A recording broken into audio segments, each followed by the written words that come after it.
Sir నమస్తే అండి. నమస్తే. సార్ కూటమి ప్రభుత్వం కేవలం ఓట్ల కోసమే సూపర్ సిక్స్ అన్నది ప్రకటించారని వైసీపీ నాయకులు చెప్తున్నారు. ఎంతవరకు నిజం?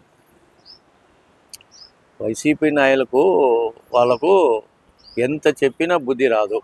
ప్రజలు చెప్పారు, నువ్వు అనర్హుడివి, నీకు అవకాశం ఇచ్చాం, మీ నాయన్ని చూసో, కాంగ్రెస్ పార్టీని చూసో, నిన్ను చూసో, ఏదో చంద్రబాబులో లోపం చూసో నీకు ఇచ్చాము, నువ్వేం చేసినావు?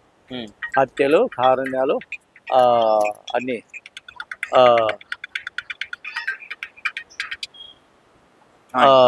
అన్ని చేశారు. నీకు మళ్ళీ ఇచ్చాము ఒక్క 163 సీట్ల నుంచి 151. అవునండి. ప్రతిపక్ష పార్టీ ఇచ్చాము, ప్రభుత్వం ఇచ్చాము. నువ్వు చేసేది ల్యాండ్ టైటింగ్ యాక్ట్ పెట్టి మా నోట్లో మా వ్యవసాయ భూములన్నీ లాగేసినావు. సరే, ఆ సబ్జెక్ట్ పెద్దది, మీకు లేదు, ఇంకా నమ్మే అవకాశం లేదు. ఆంధ్రప్రదేశ్లో మీకు నూకలు అయిపోయాయి. ఆంధ్రప్రదేశ్లో వైసీపీకి నూకలు అయిపోయాయి. నువ్వు ఎప్పుడు జైలుకి పోతావో పోవో, ఎన్నాళ్ళు ఉంటారు నీకు? కేంద్రం అంటా రేపు ఈయన దిగితే ఏం పరిస్థితి నీకు? రేపు మోదీ నిద్ర కాపాడుతాడు, తర్వాత నెక్స్ట్ మోదీ వస్తాడని నమ్మకం లేదు. మందనే నీకు 303 నుంచి 200 ఇచ్చాయి. చూశారు మూడు టర్ములు. అరే ఇప్పుడు ఉత్సాహవంతుడు, ఒకసారి రాహుల్కి ఇస్తామని ప్రజల్లో మార్పు వచ్చింది అనుకో, అప్పుడు నిన్నేం కాపాడుతాడు? కాంగ్రెస్ వాళ్ళు కాపాడతారా?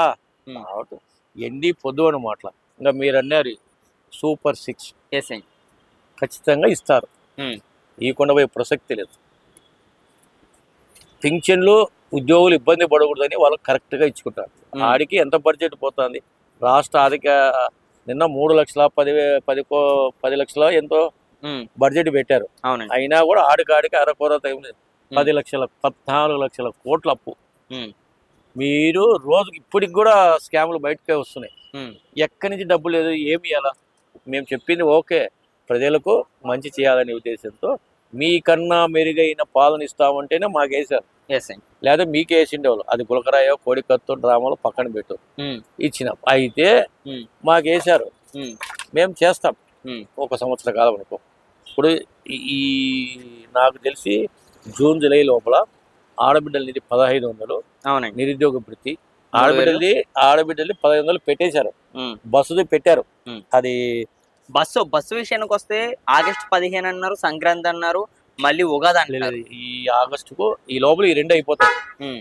ఏ 1500 ఇది విద్యాదేవుని చేసిన అది రైతు లేదు. అవి కొంచెం నెక్స్ట్ సెప్టెంబర్ అక్టోబర్ ఆ టయానికి స్టెప్ బై స్టెప్.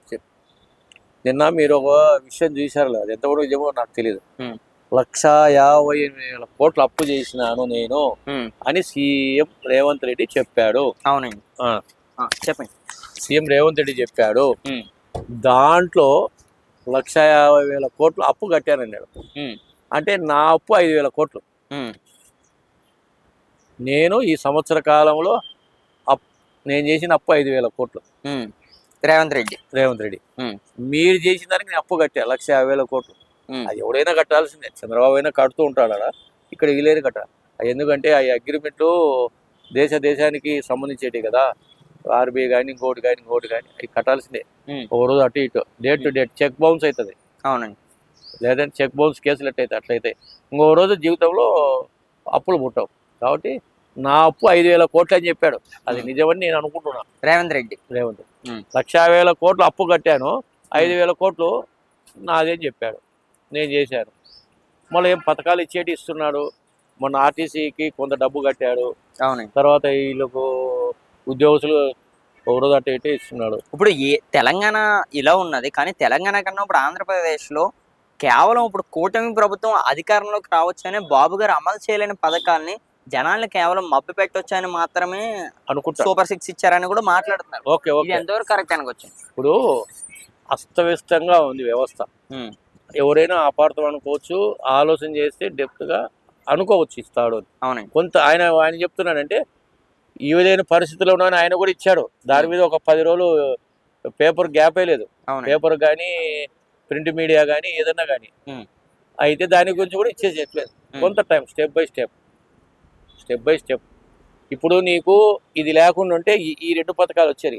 ఇప్పుడు అమరావతికి వచ్చిన డబ్బులు, పోలవరంకి వచ్చే డబ్బులు నేను వేరే దానికి వాడను. వాటిని వాటికి ఉపయోగిస్తేనే త్వరగా పూర్తి అవుతుంది.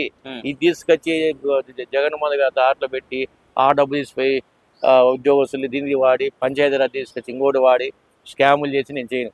అమరావతి పోలవరం అమరావతికి 42,000 కోట్లు రెడీగా వచ్చింది. దానికి 12,000 కోట్లు వచ్చాయి. 2 పనులు జరుగుతున్నాయి. రేపు నెలలో ఓపెన్ చేస్తాడు. కానీ ఆ డబ్బులు వేరే దానికి ఉపయోగించడం అంటున్నాడు చంద్రబాబు. డైరెక్ట్ స్టేట్మెంట్ ఇచ్చాడు, మీరు కూడా చూసింటారు. కాబట్టి కొంచెం లేట్ కావచ్చు, ఖచ్చితంగా 100కు 100% ఇస్తాడు. ఇప్పుడు ఫ్రీ బస్సు, రైతు భరోసా అండి మెయిన్. రైతులకి ఎండాకాలం వచ్చేటప్పటికి ఒకటి రైతు భరోసా పడతలేదా? రైతు భరోసా, విద్యాదీయం, అది పిల్లోడికి 20,000 ఇవ్వాలి. ఈ రెండే బరువైంది.